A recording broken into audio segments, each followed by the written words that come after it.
Hello, Ryan here, aka Mac, and welcome. So, Erin Roberts was on Reverse the Verse this week, taking some questions from the community. If you don't know, Erin Roberts is the head of global production and the head of Foundry 42. He organises and prioritises tasks, basically. He's also Chris Roberts' brother, if you didn't know that. Basically, he started talking about 3.1. They are now focusing on optimizing and bug fixing. There's a big drive to solidify all the feedback that we gave over the holidays regarding 3.0.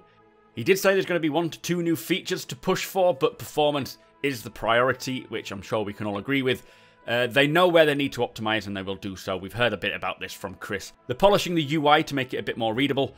Combat in space is getting tweaked. We'll talk about that a little later. The economy and interdiction balance. One feature they want is the ability for players to send out a distress signal.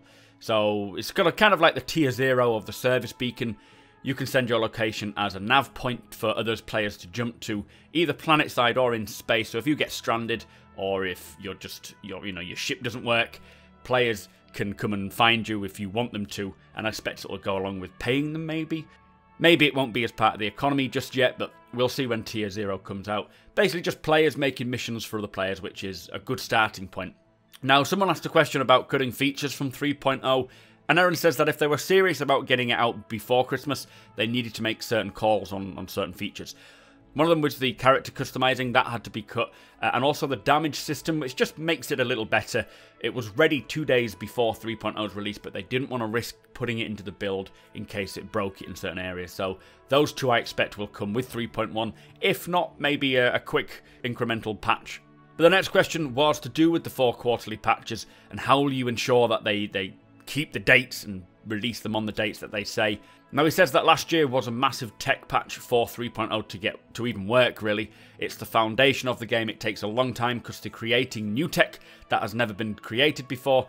This year, 3.0 is out and the features are not as difficult. They're mainly just adding stuff and optimizing rather than changing the core engine tech. The release model is date-driven, so teams will work to complete tasks before a certain date. Then they will find out what features are done and ready and then release them and then push the other ones back until the next patch. This, he says, should be very doable. Trying to get specific features into a certain date is what causes the issues, so just having this leeway to delay things is much better, and it won't hold up everything else. This process makes it easier to predict features better as well. They're not trying to do too much, they're just making sure resources in the company are focused on the same area. Things may slip, so they can't say 100% whether a feature will make it or not, but it will be more predictable for them. I expect that we will see more of an itemized release schedule soon, but do remember that these features will come when they're ready. If it's not ready, it'll just be pushed back till the next patch. So the next question is to do with space combat and the improvements to this. They're doing some work on the physics system, also the AI flight system and the atmospheric flight over sort of combat over planets. They're constantly working on this up until it's at a point that they feel and that we are happy with as well. They do watch our gameplay videos and streams and keep an eye on what is happening in the game. FPS on the planets is being worked on for Squadron 42, and they say when it's in a state that they feel it's ready to release, they will push that to the PU as well. So having both development streams for Squadron 42 and Star Citizen's Persistent Universe is going to assist in all areas of the whole game. Next question is to do with this Delta patcher. They will still do smaller patches if the need arises. They might want to introduce a new ship, for example. Quarterly patches are just going to be your sort of big updates with lots of big features and mechanics in there. But hot fixes and smaller things will still be added in smaller patches if they feel the need. So the final question is to do with blind quantum jumping. So basically, instead of using a nav beacon, just setting your sights into the black and firing away.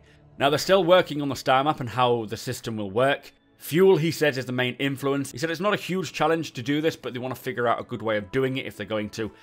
They want the ability for players to create nav markers, but personally, I think it's imperative to have blind jumping because explorers need to be able to travel quickly in one direction without a predetermined nav marker. Otherwise, you're never going to go anywhere that no one's been before because it will take far too long.